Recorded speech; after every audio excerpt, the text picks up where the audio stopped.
Hello भाइयों, doctor SSC channel पे आपका स्वागत है। कोऑर्डिनेट ज्योमेट्री का हम पार्ट 1 कर चुके हैं, जिसमें मैंने आपको ऑलमोस्ट सारे फॉर्मूले बता दिए थे जो एग्जाम में पूछे जा रहे हैं।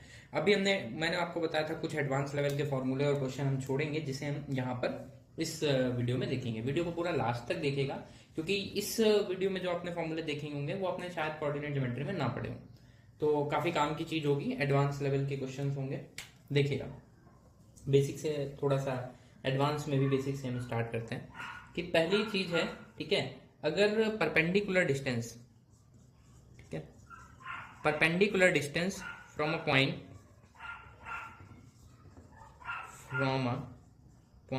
टू अ लाइन, किसी लाइन से हमें परपेंडिकुलर डिस्टेंस, एक पॉइंट है वहां से हमें निकालना है। तो मैं कहता हूं कि जैसे ये एक पॉइंट है मेरे भाई, मैंने इसको कहा x1 y1, और ये एक लाइन है, इसको मैं डिनोट कर रहा हूं, इसकी equation ax plus B Y plus C is equal to 0। ये पॉइंट P है, तो यहां से इसकी परपेंडिकुलर डिस्टेंस क्या होगी, ठीक है। तो देखिए, इसका ना आपको डिस्टेंस पूछना है। अगर मैं इस डिस्टेंस को डिनोट करूं d से, तो इस d का क्या फॉर्मूला होगा? तो मेरे भाई d का फॉर्मूला होगा मॉड के अंदर ax1, आपको ये वैल्यू यहां पुट कर देनी है, बी वाई वन प्लस सी का मॉड अपॉन रूट के अंदर ए स्क्वायर प्लस बी स्क्वायर। ये होगा मॉड की वैल्यू, आप जानते हैं अंदर आपको पॉजिटिव वैल्यू लेनी, निगेटिव वैल्यू नहीं लेनी। तो ये एक इंपॉर्टेंट फॉर्मूला है, ठीक है।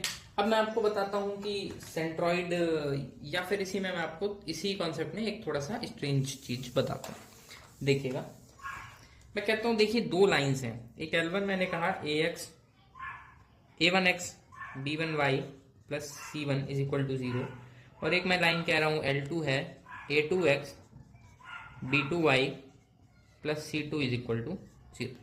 इसको ऐसे कर देते हैं, दो इक्वल नहीं होंगे, तो ये एक इक्वेशन है और मेरे भाई ये एक दूसरी इक्वेशन, ठीक है। अब देखिए, आपको पता है कि एक पॉइंट P होगा, एक पॉइंट क्या होगा, P होगा। अगर मैं वहां से इस पॉइंट, इस लाइन की डिस्टेंस निकालूं या इस लाइन की डिस्टेंस निकालूं, तो उसका फॉर्मूला अभी मैंने आपको बताया।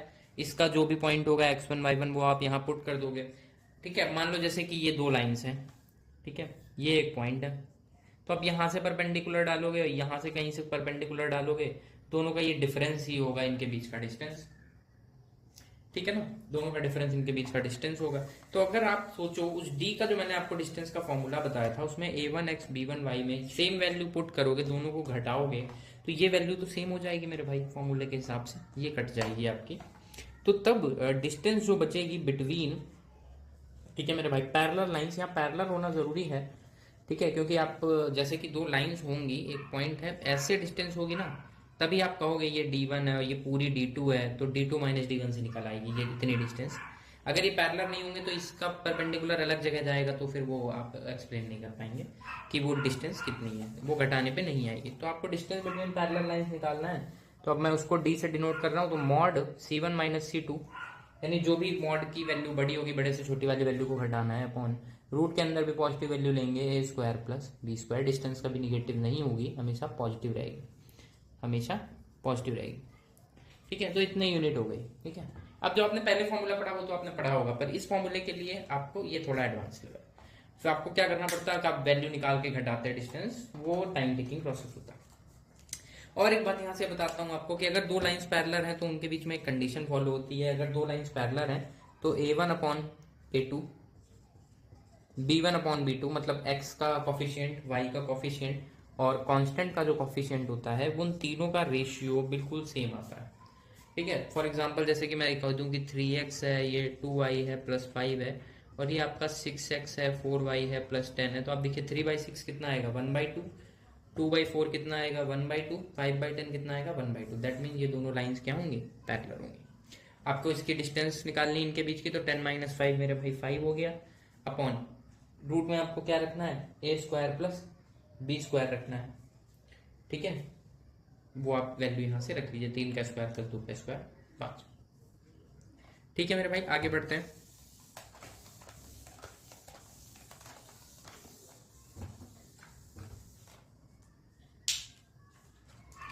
देखिए, अब अगर आपको सेंटर दे दिया उसने, ठीक है, अगर उसने आपको सेंटर के कोऑर्डिनेट्स दे दिए एच के, ठीक है, और उसने आपको रेडियस दे दी आर, ठीक है, रेडियस आपको दे दी आर यूनिट, तो आपसे कह रहा है कि आप बताइए, इक्वेशन बताइए सर्कल की। तो जो सर्कल बनेगा उसकी क्या इक्वेशन होगी, तो सर्कल होगा मेरे भाई एक्स माइनस एच का स्क्वायर वाई माइनस के का square is equal to R square, ये होगा मेरे भाई। ठीक है, अब एक सर्कल की कॉमन इक्वेशन होती है X square plus Y square plus 2gx। आप जब इसी को ओपन करेंगे तो आप इसी तरह की एक इक्वेशन आपको मिलेगी। एक एक्स का स्क्वायर का होगा, वाई का कंपोनेंट होगा, एक एक्स का अकेले कॉफिशिएंट होगा, एक वाई का कॉफिशिएंट होगा और एक कांस्टेंट वैल्यू इक्वल 0। ये एक जनरल इक्वेशन है सर्कल की, किसी भी जनरल इक्वेशन। ठीक है, अब अगर आपको जब सेंटर और रेडियस दिया तो आपने इक्वेशन तो निकाल ली, लेकिन आपको इक्वेशन दे और यहाँ से आपको सेंटर निकालना हो तो कोई भी इक्वेशन को आप पहले इससे रिलेट कराओगे, फिर यहाँ से जैसे मान लीजिए वहां लिखा है 6x, तो 2g की वैल्यू 6 है तो g की वैल्यू मेरे भाई 3 आएगी। ठीक है, ऐसे आप g और f की वैल्यू निकालोगे और सेंटर आपका होता है, इस इक्वेशन में आप रिलेट करने के बाद सेंटर निकाल पाओगे -g, -f, ये उसका सेंटर हो जाएगा। आपको अगर रेडियस की वैल्यू निकालनी होगी तो रेडियस का फॉर्मूला होगा, ठीक है, मे भी आपको दिख ना रहा हो, मैं यहाँ लिखता हूँ, रेडियस का फॉर्मूला होगा रूट के अंदर g square f square minus c, g square plus F square minus C, ये होगा। ठीक है, तो ये सर्कल से रिलेटेड क्वेश्चन है, एसएससी में भी पूछ सकता है और इससे छोटे छोटे क्वेश्चन भी बना सकता है, जो कि कोऑर्डिनेट ज्योमेट्री इस बार ज्यादा आ रही है तो इसके भी आने के चांस है। आप फॉर्मूला जरूर देख के जाएं।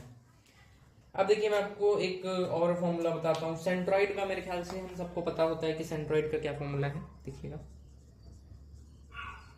सेंट्रॉइड है। ठीक है, 3 आपको पॉइंट्स दिए होंगे, उसके आपको भाई x1 y1 कोऑर्डिनेट्स और x2 y2 coordinate, x3 y3 coordinates दिए होंगे। तो सेंट्रॉइड का मेरे भाई जो कोऑर्डिनेट होता है बड़ा आसान सा फॉर्मूला है, कई बार पूछा जाता है, आसान है इस वजह से लोगों को सॉल्व हो जाता है। x1 plus x2 plus x3 upon 3 y1 plus y2 plus y3 upon 3, ये फॉर्मूला होता है सेंट्रॉइड का। ठीक है मेरे भाई, आसान है, इसको बहुत देर समझते नहीं बताते हैं, आगे बढ़ते हैं। इन सेंटर का आपने से कभी किसी ने ट्राई किया कि इन सेंटर का कैसे निकालते हैं? देखिए ये एक ट्रायंगल बनाया हमने इसके पॉइंट्स दिए ए बी और सी, वर्टेक्स ए के सामने वाली साइड ए, बी के सामने वाली साइड बी, सी के सामने वाली साइड सी, ये इसकी यूनिट्स हो गई। ठीक है, अब ये मैं कहता हूं कि इसके आपको कोऑर्डिनेट है x1 y1, इसके कोऑर्डिनेट है x2 y2 और इसके कोऑर्डिनेट है x3 y3। ठीक है, तो इन सेंटर आपको पता है बीच में रहता है। ठीक है, इन सेंटर आप अगर वीडियो आपको नहीं समझ में आ रहा कि इन सेंटर क्या होता है तो आप मेरी सर्कल की वीडियोस देखिएगा, एक ऐसा अंदर ट्रायंगल के अंदर सर्कल बनता है। तो अगर आपको उसकी क्या करना है, आपको उसका कोऑर्डिनेट निकालना है कितना होगा, मैं उसे पी कह रहा हूँ या आई कह देते हैं, इजी होगा।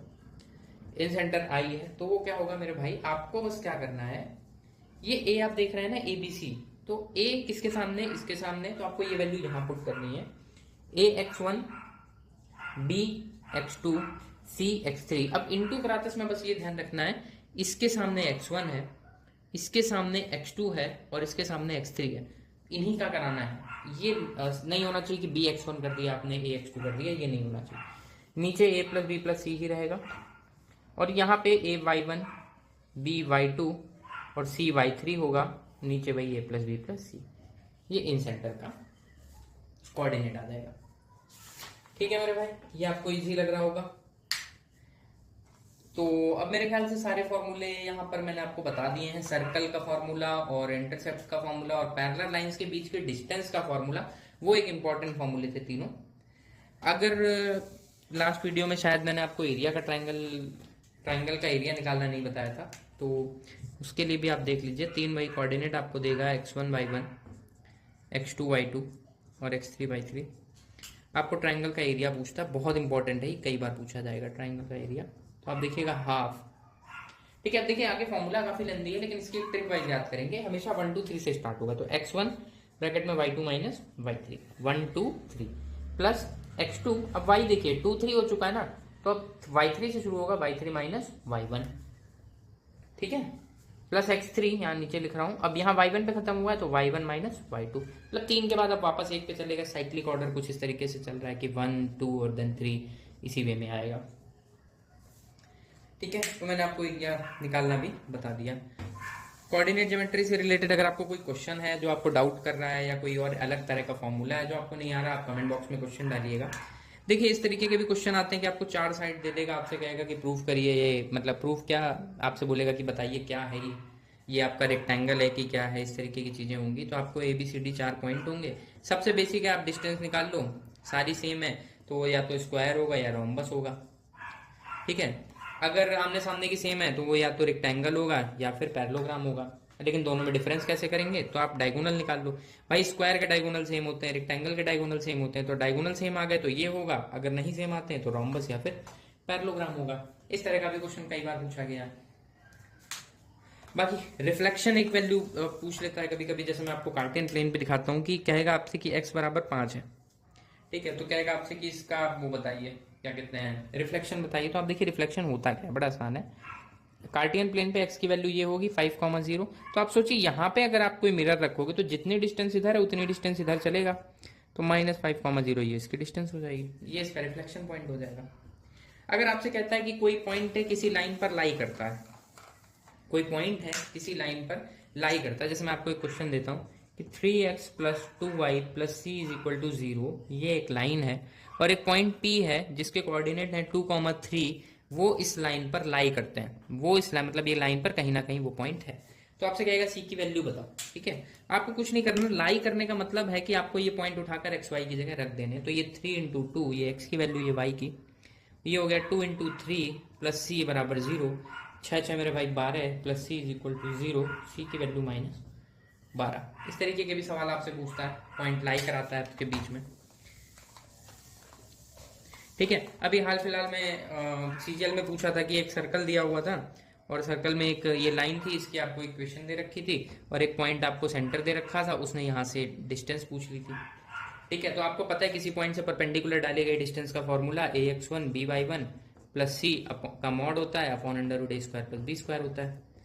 ठीक है, आपको ये लाइन उसने कुछ दे रखी थी, पॉइंट दे रखे थे, पॉइंट आपको यहाँ पुटअप कर देने थे और आपका बस फॉर्मूला आ जाता, मतलब डिस्टेंस आ जाती। अब एक बार क्या करेगा वो, इस तरीके का भी क्वेश्चन कर सकता है कि आपको ये डिस्टेंस दे देगा कि कुछ डिस्टेंस है और ये आपको पूछ लेगा, तो रेडियस पूछ लेगा आपसे।